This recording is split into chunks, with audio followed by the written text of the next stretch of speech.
সেটাকে তুমি অনুসরণ করো, তাহলে এই সব ফিতনা থেকে তুমি বাঁচতে পারবে। ফিতনা থেকে আল্লাহ তোমাদেরকে বাঁচিয়ে রাখবে। বাঁচার উপায় একটা, সেটা হচ্ছে কিতাবুল্লাহ, আল্লাহর কিতাব। ফিতনা থেকে বাঁচার উপায় কি? আল্লাহর কিতাব, কিতাবকে আঁকড়ে ধরা, আল্লাহর কোরআনকে পড়া। এই যে সমাজে ফিতনা, আমরা অনেক কথাই বলি, অনেক রকম আলোচনাই হয়। এই যে ফিতনা, ফাসাদ, হানাহানি, মারামারি, ধর্ষণ, এগুলি হয়। আইন শৃঙ্খলা বাহিনীর দায়িত্ব আছে, তারা তাদের দায়িত্ব করবেন।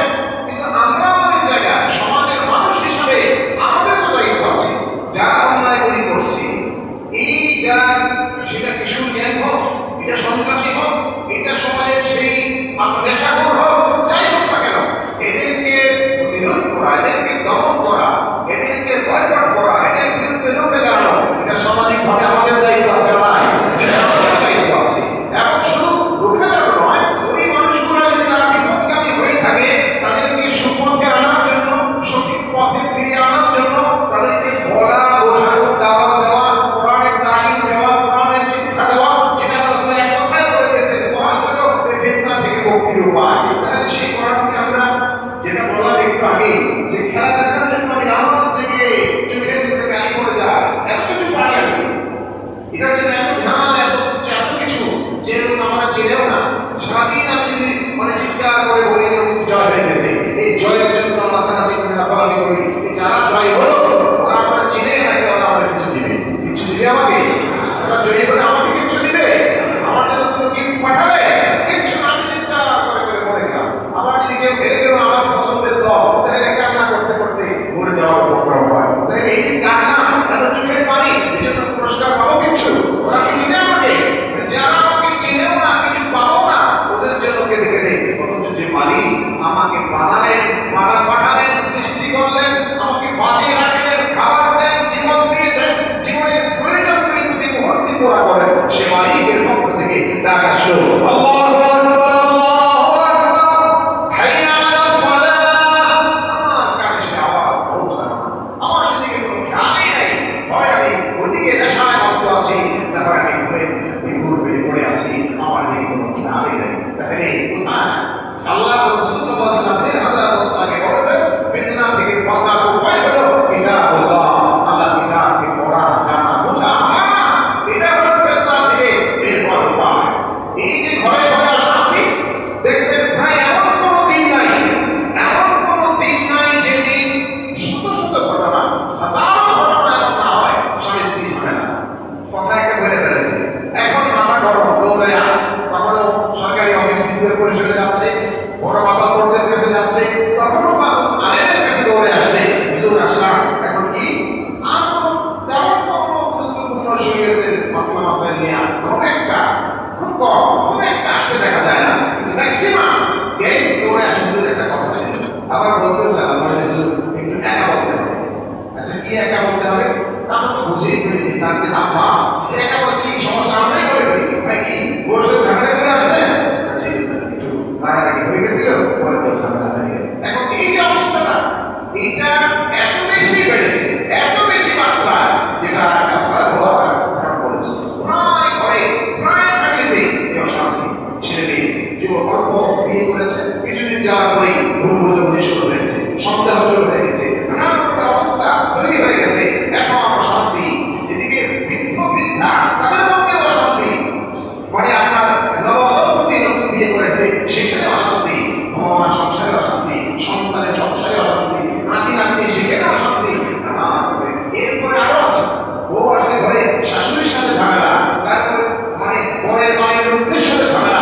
এগুলো তো ঘরে ঘরে এখন আছে না? দেখেন, এটা কি শান্তি নাকি ফিতনা? কোনটা এটা? এটা ফিতনা, এটা একটা বিপদ, এটা একটা বালা, এটা একটা মুসিবত, কোনো সন্দেহ নাই, এগুলি ফিতনা। এখন এইসব ফিতনা থেকে আপনি বাঁচবেন কি করে, বের হয়ে আসবেন কি করে? রাসূল করিম সাল্লাল্লাহু আলাইহি ওয়াসাল্লাম এইসব ফিতনা থেকে আপনি বের হতে চান, বাঁচতে চান, বের হয়ে আসতে চান, একটা ভালো সমাজ, সুন্দর সমাজ, শান্তিময় সমাজ, যেটা আমরা বলি, যেটা স্লোগান দিই, আমরা সমাজে শান্তি প্রতিষ্ঠা করতে চাই। শান্তিটা আসবে কি করে? যে পথে চললে শান্তি আসবে, ওই পথটাই আমি গ্রহণ করতে চাই না। আর একটা শুধু স্লোগান দিয়ে আমি শান্তি আসবে কি করে? দেখেন, মুহাম্মদ রাসূলুল্লাহ সাল্লাল্লাহু আলাইহি ওয়াসাল্লাম 1000 বছর আগে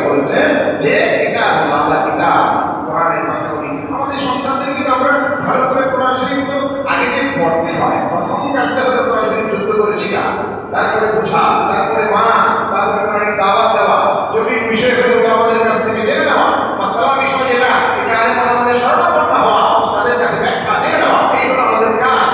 এখন আসেন, আমরা কি এটা কেউ বলি যে না এই কোরআনের যে নিয়ম এগুলি তো মূলত আসলে এটা মুখের জন্য, এটা ওদের জন্য, ইমাম সাহেবের জন্য, এটা তো ওয়াজ সাহেবের জন্য, আমরা কি এটা মনে করি নাকি আমাদের সবার জন্য?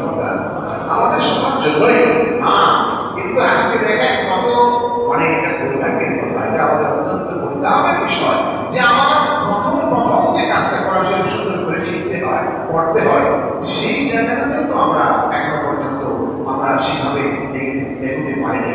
এত মাদ্রাসা আছে, এত মাহফিল আছে, এত আপনার বৈষয়িক শিক্ষা আছে, বয়স্ক শিক্ষার ব্যবস্থা আছে, ইসলামিক ফাউন্ডেশন কাজ করতেছে, আপনার মসজিদ ভিত্তিক গণশিক্ষা চালু আছে, অনেক রকমের প্রকল্প চালু আছে, এত কিছু। এরপর আমাদের এদিকে আগ্রহটা আমাদের কম। আমার ছেলে মেয়ে, আমি মাঝে মাঝে এগুলো বলেছি আগেও, যে আমার ছেলে মেয়ে যদি ইংরেজিতে নাম্বার একটু কম পায় স্কুলে, অঙ্কে ম্যাথে যদি সামান্য একটু কম পায়, 2-4 মার্ক কম পেয়ে যায়, অন্য কোনো বিজ্ঞানে অন্য কোনো সাবজেক্টে যদি একটু কম পায় নাম্বার, তাহলে বাবা মার মাথা খারাপ হয়ে যায়, কেন কম পাইলো, টিচারের সাথে ঝগড়া লাগে, প্রাইভেট টিউটর থাকবে তার সাথে মানে তার চাকরি নয়, ভালো টিচার লাগবে, কেন 2 নাম্বার 5 নাম্বার সে কম পাইলো, এটা মেনে নিতে পারে না। ভাই ঠিক আছে, ওটা আপনার সন্তান, সে কেন সে কম পাবে, ঠিক আছে, এটা গুরুত্ব দিচ্ছেন আপনি, এটা কোনো দোষের কিছু না। কিন্তু যে আপনি বিভিন্ন বিষয়ের উপর সন্তানকে আপনি লক্ষ্য করাচ্ছেন, অসুবিধা নেই, কিন্তু আপনার সন্তান যদি মুসলিম হয়ে থাকে, মুসলমানের সন্তান হয়ে থাকে, তাহলে এটা খরচ হবো আল্লাহ হুকুম, নামাজ পড়তে হয়, নামাজ পড়তে হলে কোরআন শরীফ শুদ্ধ করে পড়া জানতে হয়। যদি এত গুরুত্বপূর্ণ একটা বিষয় সেটা যদি সে শিখলো না, ভালো করে পারে না, ভালো করে শিখে নাই, এখানে সে আপনার সে 50 মার্কও পায় না, সে 100-তে সে 20ও পায় না, এরকম অবস্থা।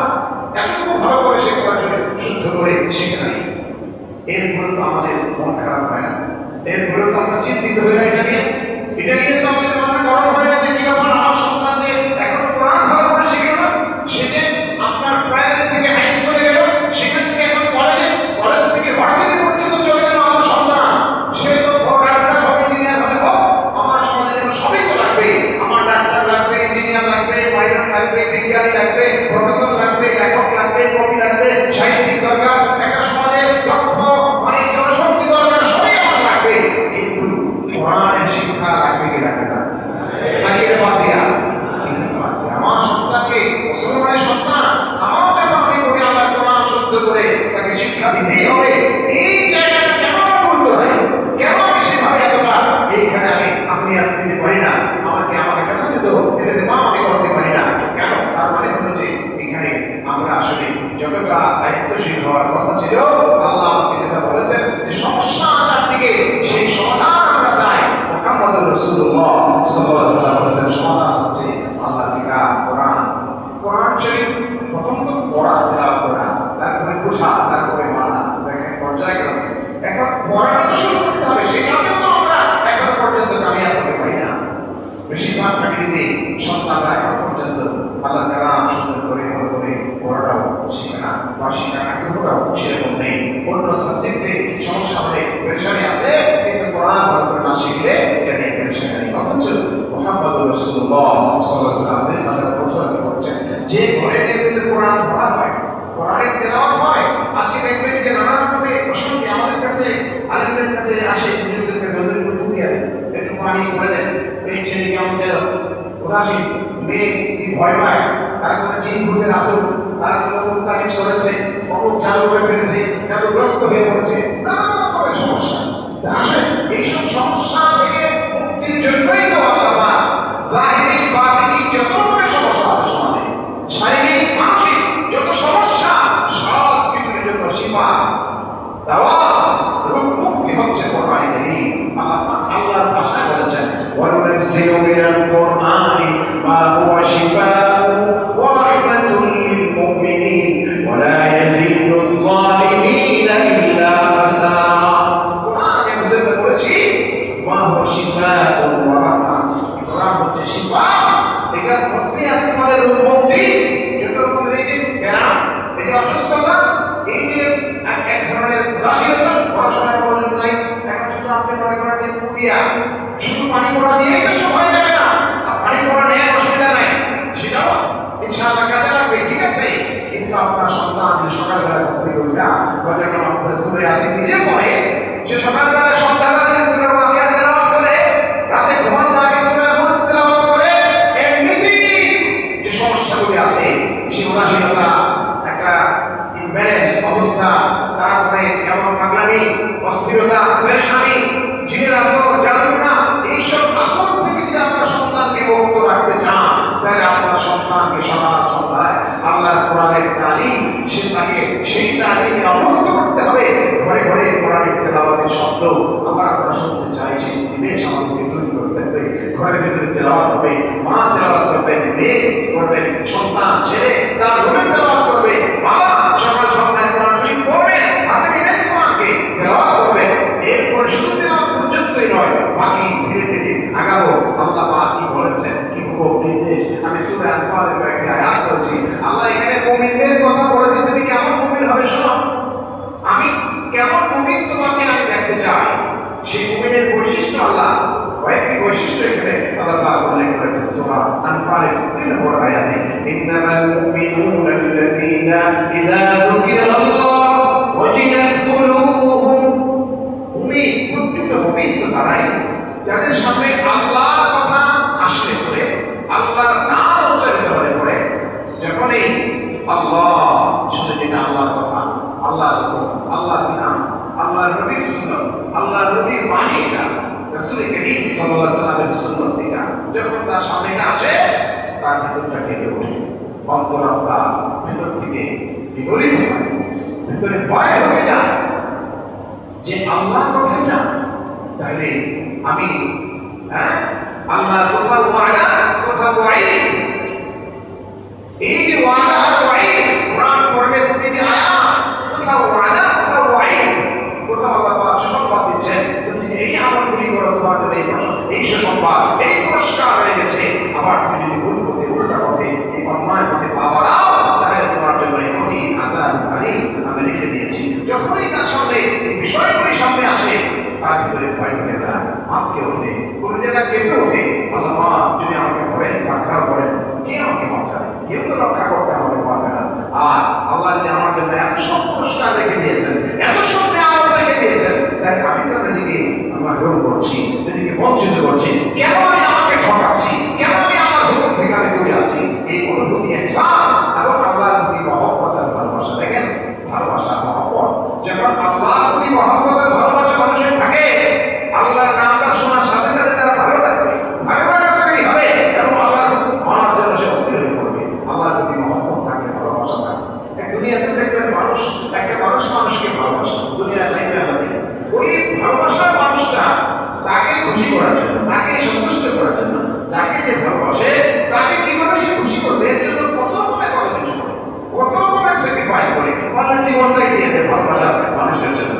তাইলে আল্লাহ পাক বলছেন যে মানুষের প্রতি মানুষের ভালোবাসা কিসের? এটা তো স্বাভাবিক ভালোবাসা থাকতে পারে, একজন আরেকজনকে ভালোবাসবে, ভক্তি করবে, শ্রদ্ধা করবে, মায়া করবে, দয়া করবে, কিন্তু ওই অন্যায় ভাবে যেটা হয় কেন না, আল্লাহর জন্য ভালোবাসাটা হবে সেই পরিমাণ, কি পরিমাণ? যে আশাদ্দু হুব্বান লিল্লাহ ওয়াল্লাযীনা আমানু আশাদ্দু হুব্বান লিল্লাহ, আল্লাহর প্রতি ভালোবাসা হবে সর্বোচ্চ মাত্রায়। যে ভালোবাসা অন্তরে থাকতে পারে, আল্লাহর নাম আসতে পারে, আল্লাহর কথা আসতে পারে, আল্লাহর হুকুম সামনে আসতে পারে, সে যে কোনো স্যাক্রিফাইস সে করতে পারে। সময় দিতে হবে আল্লাহর জন্য, তৈরি। সম্পদ দিতে হবে আল্লাহর জন্য, এখানেও তৈরি একজন বান্দা। জীবনটাকে দেওয়া লাগবে আল্লাহর জন্য, সেখানেও তৈরি একজন মুমিন বান্দা। এই যে বিষয়টা তখন হয় যখন আল্লাহর প্রতি মহব্বত আর ভালোবাসা, প্রকৃত মহব্বত আল্লাহর প্রতি মান্না থাকে। ইয়ার হে ইয়ার রব তু মেরা और मैं तेरा यार रहूं, यार है यार रब तू मेरा और मैं तेरा यार रहूं, मुझको फकत तुझसे हम मोहब्बत खल्क से मैं बेजार रहूं। তোমার সাথে আমার যে বন্ধন, তোমার সাথে আমার যে ভালোবাসা সম্পর্ক, এখানে আর কেউ যেন না থাকে, কোনো মাখলুক যেন এখানে না থাকে, কোনো মাখলুক যেন বাধা হয়ে না দাঁড়ায়। তোমাকে তোমার ভালোবাসা আমি পেতে চাই, সেই প্রকৃত ভালোবাসা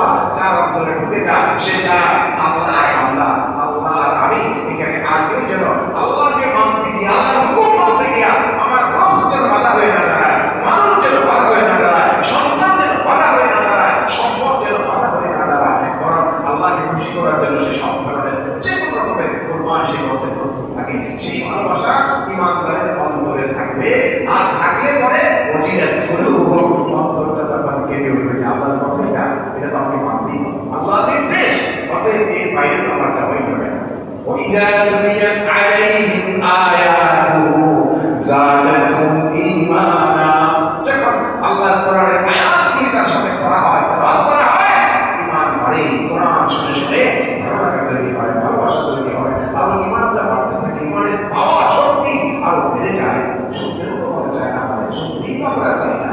আমাদের কেমন যেন কি হয়ে গেছে, আমরা অনেক সময় বলি যে হয়তো কি হয়ে গেছে, কেন কেন ভালো লাগে, ভালো লাগবে কি করে আপনাকে আসতে হবে।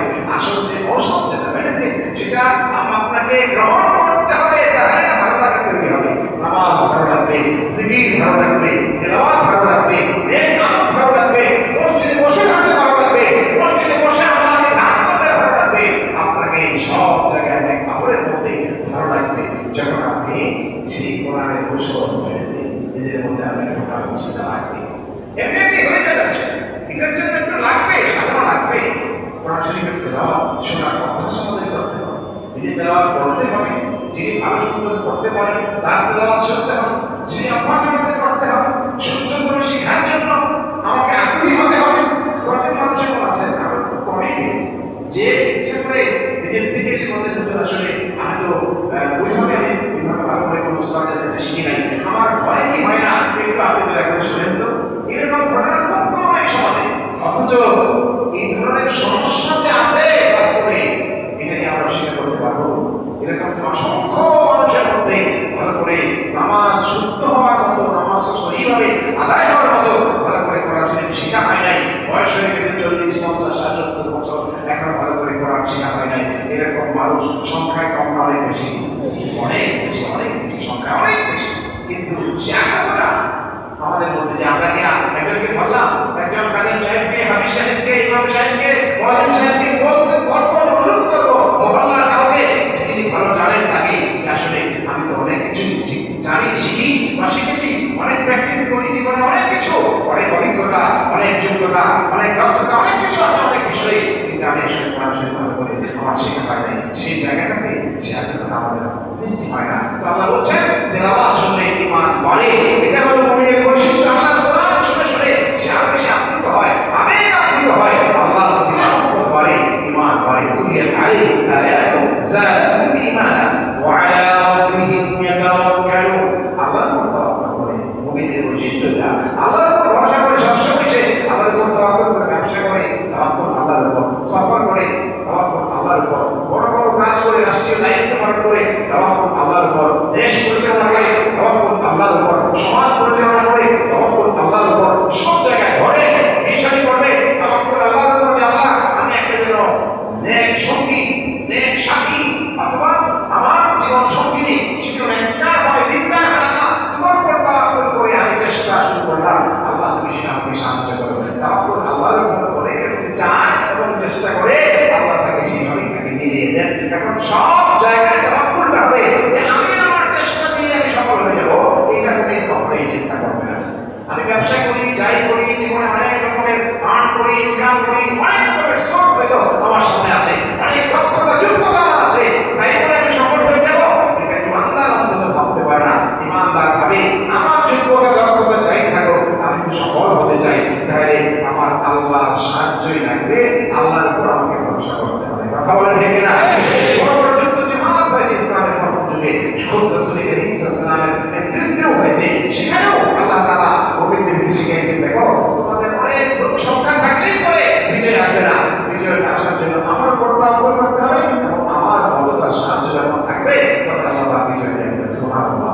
যেটা বদরে হয়েছে, যেটা আপনার হুনাইনে হয়েছে, যেটা খন্দকে হয়েছে, গজওয়ে আহজাবে হয়েছে, বিভিন্ন পর্যায়ে হয়েছে, সেটা সেই জায়গাটা আমাদের আসতে হবে। সম্মানিত হাজিরিন, আমি আসলে এতটুকু কথা আসলে লম্বা করলে অনেক কথা, আল্লাহ এখানে মুমিনদের কিছু বৈশিষ্ট্যের কথা বলেছেন, তাওয়াক্কুলের কথা বলেছেন, আর কি আল্লাযীনা ইউকিমুনাস সালাহ ওয়া মিম্মা রাযাকনাহুম ইউনফিকুন। আর দুটা বৈশিষ্ট্যের কথা বলেছেন তারা, যে নামাজ ঠিকমতো কায়েম করে, সময় মতো নামাজ পড়ে, নামাজের ইহতিমাম করে, কখন সালাতের ওয়াক্ত হলো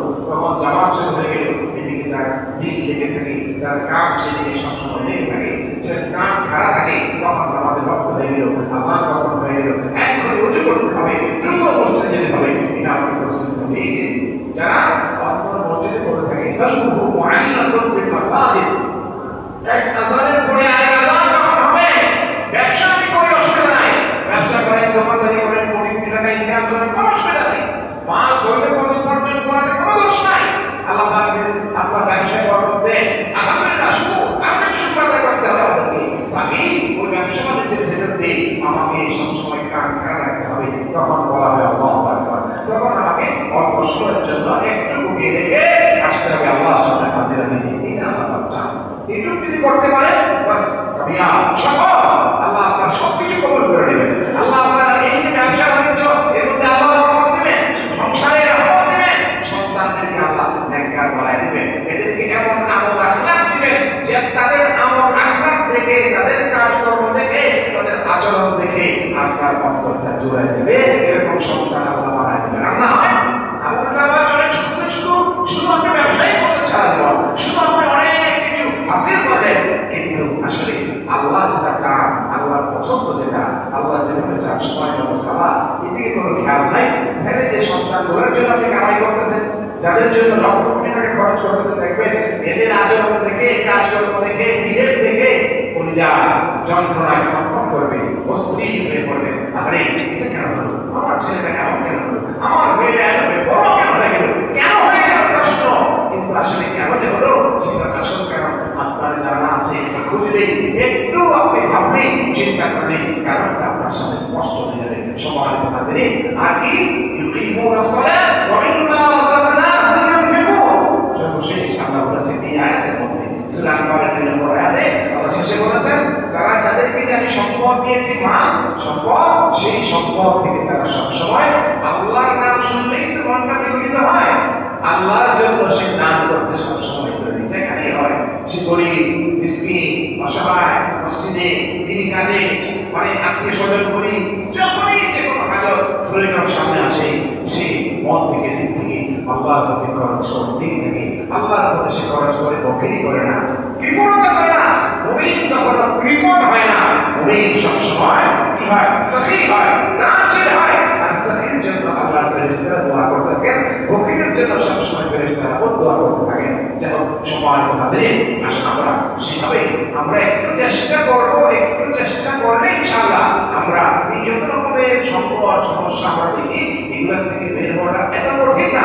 আল্লাহ রাস্তা আমাদের সহজ করে দিয়েছেন, তবে আমাদেরকে একটু উদ্যোগী হতে হবে, একটু অ্যাডভান্স হতে হবে, একটু অগ্রসর হতে হবে। আমি একদিনের একটা ঘটনা বলি, আমি শিক্ষার কথা বললাম তো, কয়েক বছর আগে তাদের সফরে আমরা মদিনা থেকে একবার গেলাম হলো বদরের প্রান্তর দেখার জন্য, যেখানে বদরের যুদ্ধ হয়েছিল। সেই ময়দান এখনো আছে, কালের সাক্ষী হই। সেই কূপ এখনো আছে, যেখানে আবু জাহেল সহ কাফের লিডারদেরকে রাসূল সাল্লাল্লাহু আলাইহি ওয়াসাল্লাম কূপের মধ্যে ফেলে দেওয়া হয়েছিল, তাদের অহংকার পুরায় মিশিয়ে দেওয়া হয়েছিল। সবকিছু সেই পাহাড় এখনো আছে, জাবালে রোমা, যেখানে সেই পাহাড়ে ফেরেশতারা যেখানে অবতীর্ণ হয়েছিলেন, তারা আসমান থেকে নেমে এসেছিলেন, সব আছে। বদর দেখতে গিয়ে বিকাল হয়ে গেছে, গাড়িতে করে গিয়েছে, সন্তান হয়ে গেছে, ঘুরে মাগরিবের রক্ত হয়ে গেছে। একটা মসজিদ আছে সেই বদর প্রান্তরের পাশে, মসজিদে বদর। সেই মসজিদে মাগরিবের নামাজ পড়তে গেলাম। তো নামাজের জন্য প্রস্তুতি নিয়ে বসে পড়ে যখন আমরা ঢুকতেছি, তখন দেখি যে মূল জামাত শেষ হয়ে গেছে। তো মূল জামাত শেষ হইলেও মানুষের অভাব নাই, এখন অনেক মানুষ জড়ো হয়ে গেছে বারান্দার দিকে। এখন দেখা যাবে যে আর অনেক আবার জামাত শুরু হয়ে গেছে, আগে জামাত চলছে, সেখানে মানুষজন জড়ো হয়ে নামাজ পড়ছে। আমরা দাঁড়িয়ে গেলাম, নামাজ পড়লাম। তো নামাজ যখন পড়তেছিলাম তখনই মনে হচ্ছিল মাশাআল্লাহ অনেক সুন্দর, তো সে অনেক সুন্দর পড়তেছে, নামাজ চমৎকার, যেমন বিশুদ্ধ তেমনই চমৎকার সুমিষ্ট আওয়াজ দেওয়া হচ্ছে। সালাম ফেরানোর পরে আমার কি বলতে চাইবে যে লোকটার চেহারাটা কেমন সুন্দর করে মানুষের বললো, তার চেহারাটাকে তাকায় দেখি যে আমাদের দিকে ড্রাইভার গাড়ি করে নিয়ে আসছে, ওই এলাকার নামাজ পড়াচ্ছে। অনেক ড্রাইভারও সে পারে, আর দেশে বহু ধাপ আছে, সে ড্রাইভারই করো, ছোট্ট রং দোকানে ব্যবসা করো, কিন্তু কোরআন সুন্দর করে পড়তে পারে, সেটা একটু গড়ে তোলা হয়। কিন্তু আমরা মনে করি না ওই নাম সব ভালো করে পড়ো, আর আমাদের আর ঠিক মতো পড়ার দরকার নাই, শিক্ষার দরকার